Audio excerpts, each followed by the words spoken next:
Today on our show, we are going deep into the golden circle. You know what that sounded fucking dirty. Tell me more about it, man. What is this golden circle like? Kingsman. Yeah. Oh, it's a movie review? Yeah, sorry, dude. Oh, fuck. Today on Fat Man on Batman, we're not talking about the golden circle. We're talking about Kingsman, the golden circle. Fuck. Who's that in Poison Ivy's garden? It's Kevin Smith and Marc and Kevin. Two fat men on Batman. Welcome to Fat Man on Batman. I'm Kevin Smith. I'm Marc Bernardin. Hey, don't think that my initial unenthusiastic response is a review of the movie because I didn't see it. And if you're like, well, then how are you going to review it? Well, I'm not. I'm going to sit here and watch a guy who fucking saw it talk about it. So just like you and me are in the same boat this week. It's a theater in the round. Yeah, normally like you watch people fucking talk. Now I'm just like you the whole time. I'm putting myself in the viewer's position this week. Well done. Yeah. Where do you come down on the first Kingsman picture? This Kingsman picture by Matthew Vaughn I thought was a lot of fun. I didn't expect, much of it. Not that I was like, this is going to be dumb, because I think Matthew Vaughn clearly knows how to fucking direct and move a camera or make an effect out of the moving of a camera and stuff like that. But, I was like, well, this seems, I like the Brits and British movies, but this seemed a little too archly Brit or whatever from the first trailer I saw. But I liked Colin Firth, so I was like, I might be way into this. Then I saw the movie, and so I guess I'm saying all that because my expectations weren't way high. They were like, yeah, I'm sure this will be a way to pass the time. And I fucking loved it. Like, I thought it was genius. That fucking church shootout. It's amazing. It's fantastic. It's spellbinding. That lady running on for the mummy when she was running on the knives and stuff. I thought that was real. I thought she had those legs. They found an actress, like they're casting a disabled person as a kung fu killer. I thought that's what it was. It wasn't, but whatever. But that movie was really fucking tight, wonderful, and then had a fucking anal joke in it at the end. It did have an anal joke, which is a divisive little bit of an end of a movie. Yeah, it was. I could see that. I'll be honest with you. I thought it was fucking funny because I was like, holy shit, is that where we are? You got to remember, I'm the guy that used to make movies that push the edge of the envelope. So when I see the envelope get pushed, like there were two moments I saw something in the movie over the last few years where I was like, holy fuck, you could do that now? What's his name picking up his dick with his mouth at the end of 21 Jump Street? Rob Riggle. That was I was like, you could do that in a movie now and get an R. And then what was the other thing? This one? Anal sex. Anal sex as lure to get you here to save the world. That's that joke. Like I was like, holy shit, man. If you save the world, you can do it in the bum. Yes. It was crazy. I was like, you could say that? I mean, I know you can always make a rectal joke, but like, it was just at that moment in an action movie. Like, I don't know. I enjoyed that movie. Yeah, I like the movie. They didn't lose me with that. I'll tell you that much. I think they lost my wife with that joke, though. Yeah, I feel like for many people, and kind of myself included, it was an unnecessary swerve into. You didn't like the butthole joke? Like I appreciated it for the we're going for it, but also thought it was like wholly unnecessary, and you could have got away with not doing it. Absolutely, but it did feel like look, this is what I'll say. That definitely felt like the work of a distinctive voice of a filmmaker. I was like, that seems like a Matthew Vaughn type of picture, type of moment to have, and stuff like that. And so then for the end of the movie, pushed at the edge of the envelope while still being within the realm, and I don't know. It felt on brand to me, but at the same time, I was like, they're gonna catch some shit for this. Yeah, I felt like it was a pretty smart updating of the James Bond sort of mythos. Yes, because ultimately that's what it is. And the guy who deserves the credit for that is Mark Millar. Right, Mark Millar, Dave project. Gibbons, right? Yeah, they did the comic book, but and Dave Gibbons is a genius, of course, who is co-creator of The Watchmen, but. Mark, as we all know, is a fucking insane creative force. He got a big old fat deal at Netflix. They bought Millar World and stuff. But like Kick-Ass was his, and then Kingsman was his as well. And he came up with some cool shit. Yeah, he created a whole cloth. Like, granted, there's a lot of tropes from comic books and shit, but like, you know how weird it is that somebody creates a new comic book franchise. One Marvel or DC, so like your hats off to the fact that they made it work once, and it worked. They made some loot, so much so that Matthew Vaughn went and did another one. They did really well. I think which you saw. I did see. The first one came out in I want to say March of 3 years ago or so. So felt undersold too. Like I didn't feel like I'm feeling this one up my ass. So everywhere. it was February. It was Valentine's Day. This was a Valentine's Day movie, the Was first it? Kingsman, yeah. And it did like 200 million domestic. It made another 250 million, 300 million overseas. Like it was a hit that nobody saw coming. Yeah. Except for Fox, who was very, very happy about it. And so they made a sequel, which both advances the story, like Eggsy, Taron Egerton, the Right. first, the kid, the kind of scav underworld kid who gets, the little nod from a knight, ultimately, in Colin Firth, who says, you should join the Kingsmen, a secret independent espionage organization that saves the world on a regular basis. This movie is about... Manners maketh the man. Or man. Yes. Harry dies at the end of the first movie. Not even at the Yeah, end of the end of first the, movie. like, about second act. Middle, Yeah, middle like- of that first movie, they take Colin Firth out. Yeah.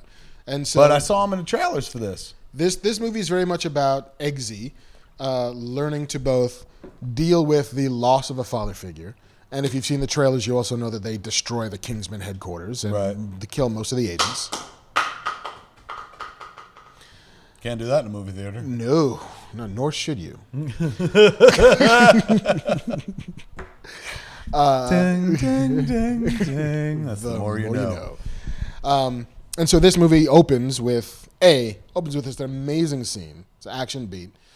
Which one that we've seen in the trailer? It's the one where he's like riding on the top of a black cab in London and Yeah. like leaps over shit, and that entire sequence is scored to "Let's Go Crazy" by Prince, which is the first time since Prince has been making music that a Prince song has been in a movie that Prince was not in. Like, he wrote the music for Batman, so it belongs to Batman. Right. And he wrote all the music for Under the Cherry Moon. Yeah, and nobody's Graffiti used Bridge. Let's Go Crazy since Prince used it in Purple Rain. Yeah, because he never allowed for the licensing of his own songs. I can say that from experience. Yes, you went I have down empirical knowledge of this. the In Purple Path. Jay and Silent Bob, a Strike Back. There was usage when we saw Homegirl for the first time, Shannon Elizabeth. When she came into the movies, I used The Most Beautiful Girl in the World. And he then, like, while we were in post on Jay and Silent Bob Strike Back, same time that I cut that song in, Prince got in touch with me about, like, I saw Dogma and I want to do a documentary. And I've told that Prince story a gazillion times on Evening with Kevin Smith DVD. But since he was asking me to do something, I was like, I can ask, a little quid pro quo. Quid pro quo, You know what I'm Clarice. saying? Prince pro quo. Or quid Prince quo. Woohoo! Thank you. Took a few drafts. but Iteration, we got Yeah. there. And so I was like, hey, man, like, I wanted to use Most Beautiful Girl in the World and Jay and Silent Bob Strike Back. So can, like, we're happy to pay for it, but can I use it? And he goes, no. Nope. And flat out. He let me use the Time song because he owns the publishing on that. Right. So that was a thing. But he would not let one of his songs go. No. So I know that from experience. I mean, he would never let most performances, live performances, videos, rarely you could find on YouTube. True. But he would shut shit down on the regular. Even fan sites and stuff. Yeah, you couldn't, like his Super Bowl performance, you couldn't find legally on the internet anywhere because it's like, listen, my music, I performed it, it belongs to me. No. And like, Wow. if you can tell the NFL no, that's a lot of no. And so in his passing, Put that on a bumper sticker. it's a lot of no. America. In his passing, the restrictions on the use of his music has slipped a little bit. Lifted considerably. Considerably. So a lot of those old performances are now back online. You're now like Stars is airing fucking Sign of the Times like there's no tomorrow. And so when Matthew Vaughn and Fox went and said, hey, do you think we could use a Prince song? They're like, you'd be the first. It'll cost you, but yeah, you can have Let's Go Crazy. How much do you think that song cost? I don't know the range, honestly, of song clearances. for a movie. We paid $250,000 for Tusk, on Tusk by Fleetwood Mac. So that's that movie. That's that movie. So this thing and that song. So the first time anyone's used a Prince song other Yeah. than Prince in a movie, Fox has already spent 100, 200 million, whatever fuck on it. They're not going to stop now with all the marketing. This is a 7-figure clearance, easy. I get you. I guarantee you get like 2 to 5 million Yeah, for the use of that song. yeah, and it's a great scene, and it really works because it's a ton of fun. But so yeah, the movie is about Eggsy sort of in the next phase of his career. That Swedish princess who he had a little backdoor affair with at the end of the first movie is now his girlfriend. Oh, really? And so he's like wanting to meet her family, who are fucking the king of Sweden. So and he shit. brought back the joke. He brought back the joke. No, bought back the joke. He did. Like, if you're mad that like, oh, come on, she's giving up No, fucking no. butt sex. Be like, they became a couple. Yeah, that was the entree to a real relationship. Yeah. And it's a sweet relationship. It's actually kind Does of it lovely. play the whole movie? It plays the whole movie. There's even a bit in a sort of nice, and this is a slight spoiler, so there's going to be spoilers. So FYI, spoilers are coming. You can count it down, 5, 4, 3, 2, 1, spoilers. There's a bit where Eggsy has to go to the Glastonbury Music Festival to find a source that he's got to track to the big bad guy's lair. Okay. So it's a girl. It's the girlfriend of the bad guy henchman, and she's partying at Glasto. Glasto! What happened to Glasto stays at Glasto. So Eggsy has to plant a tracker on her, and the gig is, well, according to Merlin, played by Mark Strong, who's awesome, he says, well, it needs to be planted in a soft, fleshy place. It's got to be, the conditions have to be just right in order for us to track this wherever it goes. He's like, oh, so like, behind the ear? It's like, no. Well, like in the mouth? No. And he opens up this case, and there's this little tiny condom, like this big. It's like, no, you put it on your finger, and you just have to insert it somewhere on her body. So he then like goes into this tent, and they're about to all get into it. He's like, listen, I got to go to the bathroom. I'll be right back. And he calls his girlfriend and says, listen, I have to fuck this girl to save the world, but I'm not going to do it unless you tell me it's okay. Which is this kind of lovely subverting of the James Bond thing, which is all he does is he runs around fucking everybody around the world for kind of no reason at all. Right. And there's no repercussions for any of it. I mean, James Bond should be riddled with STDs, but that goes beyond the point. And so for him to be like, hey, so is it cool if I fuck this girl to do this thing? And Can you spoil it? Spoilers Spoilers. again. 5. He's going to tell you whether they do it or not. 4, because I have no imagination. 3, and I'll still go see it. I don't mind spoilers. 2, here it comes, motherfucker. 1. He does not fuck her, but he does go to, I suppose this qualifies as third base, in which he puts the thing on his finger and inserts it into her vagine. And the camera does that thing where it like pushes in between this girl's legs. She's still got her panties on. You see his finger going underneath and inside. And then it pushes inside, like past the panties real fast. And so you're now inside the sugar walls. Prince. My sugar wall, let me take you somewhere you never been. Which is very presumptuous of that song. I bet we all came from there. I know. Hey, it's the only way through. I can show you things you've never seen. Not true. Cesarean sections avoid the sugar walls. Good point. So that song works only if you're a C-section baby. Because otherwise you can beat the singer at her own game, even though it was written by Prince, Right. to be like, look, I've seen sugar walls. Firsthand. But so like That's how you win an argument with Sheena Easton. In case anyone out there is bombing my baby around drives to work. Doesn't take the morning train. That's the other way to beat her. If you get Beetlejuice to say his name 3 times or whatever, how do you make him go away?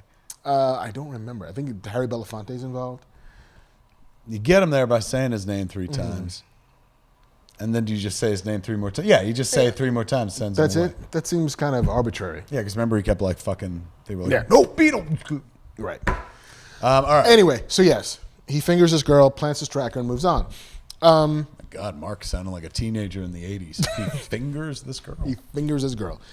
And it's the scene that both shows a sort of maturity on your character's part and also the propensity for this film to push in ways, literally, that it probably doesn't need to go.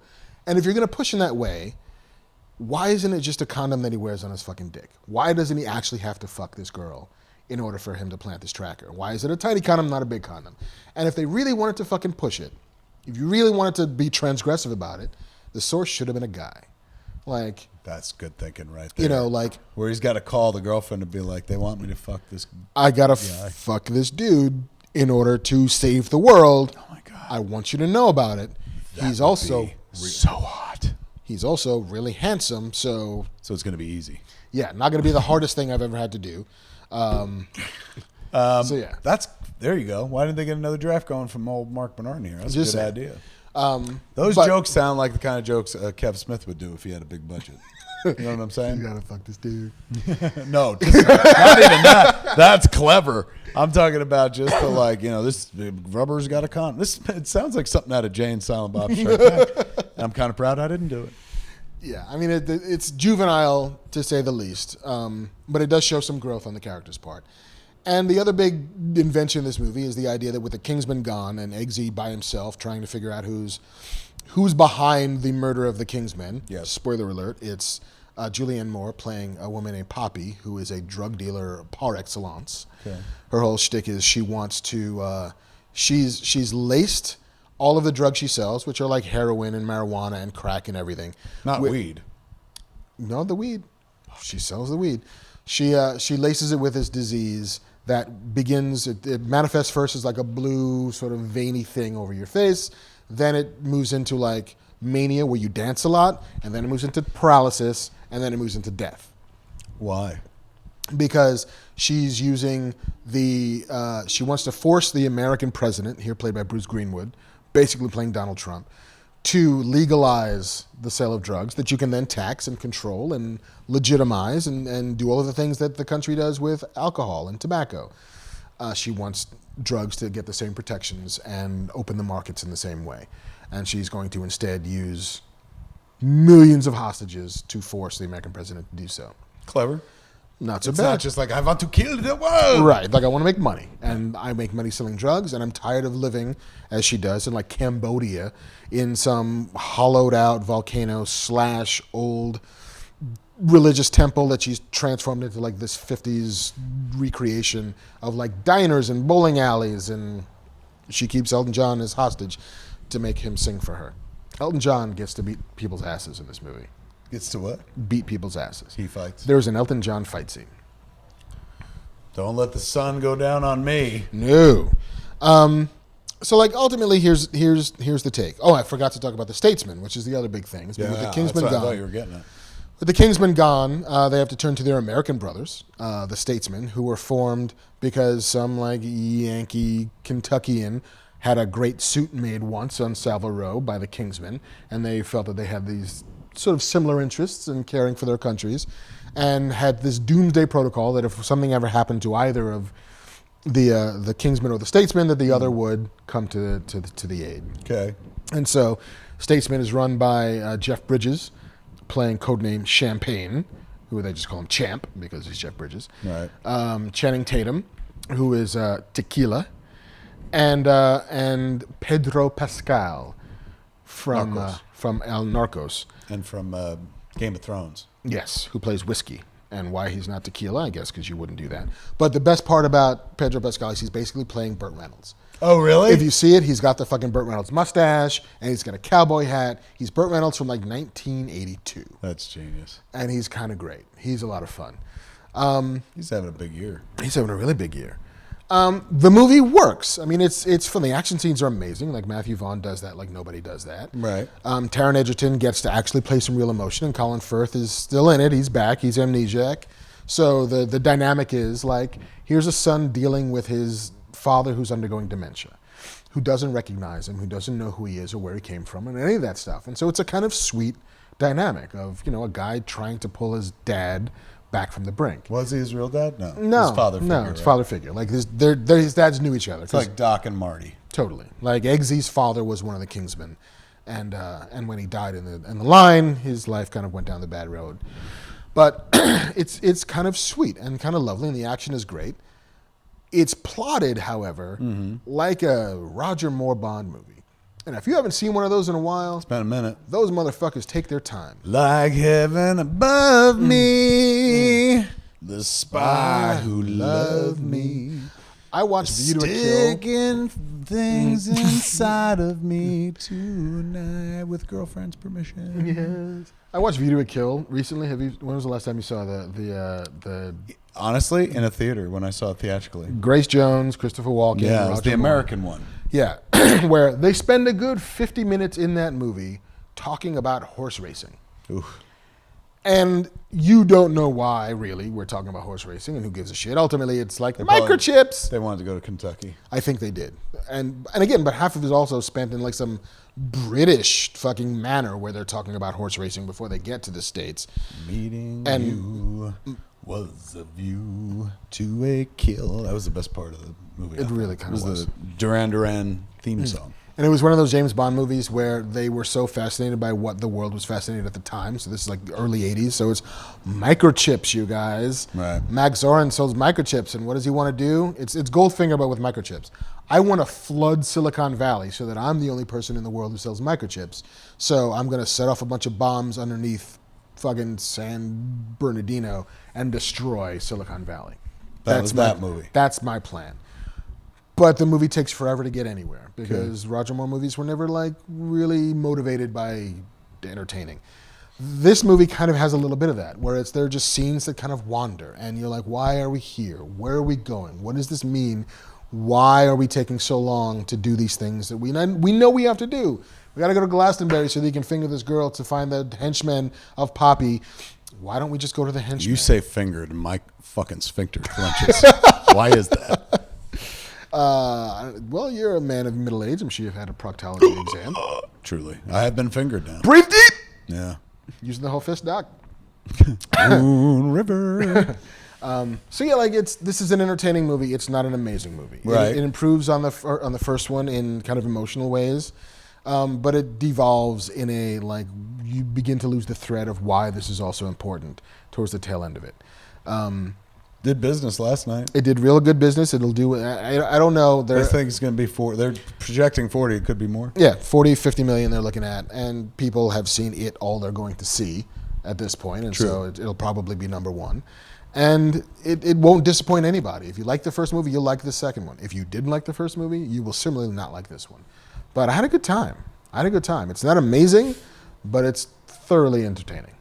You heard about the Kingsman. Kingsman. The Things, Marc Bernardin. That was pretty good. Thank you. Yeah, nice job. Thank you very much. It rhymed a little bit. Hey! Thank Marc Bernardin for doing the fucking work for you. It is a hard job to have to sit in a movie theater. If you sold the ticket, I might actually go. I was definitely going to watch it when it hit home video, but now I'm like, I like Julianne Moore. Julianne Moore's really fun. I like Jeff Bridges. I like that whole fucking cast. I like that Pedro guy. Yeah. The only one I'm unfamiliar with, other than him in the Kingsman, is the guy. What's his name? Taron Egerton, who you've never Is he really related to Joel Edgerton? I don't believe so. I think it's a different Egerton line. There are two fucking working Edgertons in Hollywood. Are you shitting me? Yeah. And they're not related. They're not related. That's fucking make a movie about that. Yeah. How did Matthew this happen? Vaughn.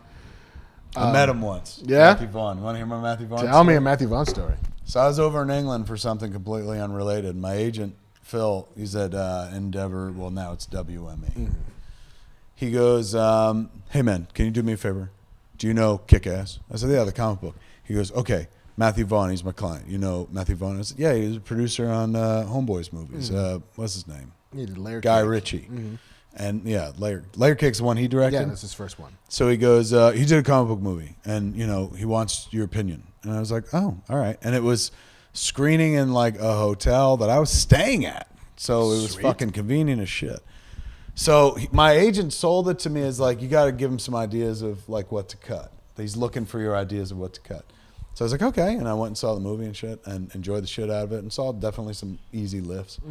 So then afterwards, it's the fucking British publicist or somebody was like, this is Matthew Vaughn. I was like, hey, man, I love the movie. He's like, right, thanks. And I was like, so, there's some easy lifts you can make. And, like, I start listing the lifts. And this dude is looking at me with the face of, like, who the fuck are you, mate? Like, really fucking mad and shitty. And about like 30, 40 seconds into it, I'm starting to realize, oh, he didn't ask for this.